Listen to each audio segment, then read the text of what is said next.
said earlier that it is Islam that makes the Muslims great, not the Muslims that make Islam great.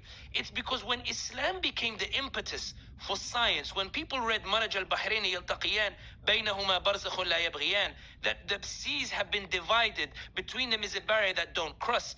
The attitude of the Sahaba was not MashaAllah, look what Allah has written. The attitude of the Sahaba was, I want to understand it. I'm going to get on a boat and I'm going to go out and I'm going to find where Maraj al-Bahrain yaltaqiyan, and in that he makes a discovery. When Allah says kullun fi falakin yasbahun, when he talks about the planets and the stars, that they swim in the sky, the Sahabi did not say MashaAllah, what Allah says in the Quran. The Sahabi went, made a telescope, looked up into the sky and wanted to understand why the orbits go around, which is why Al-Biruni then came up with his idea of astronomy and the like, which then inspired the Europeans to go and find.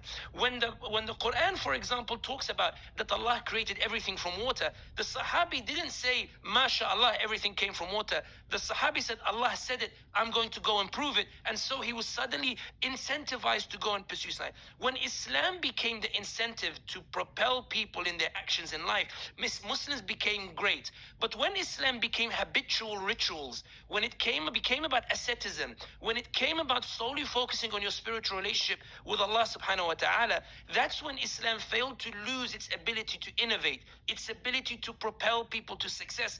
And that's when you see the decline. The reason why I mentioned the idea about the form and the substance is because we've had Muslim nations before that collapsed. The reason they collapsed is because even though they were Muslim, there was something lacking in it. And that is an appreciation that Islam is the impetus that should drive you in your actions.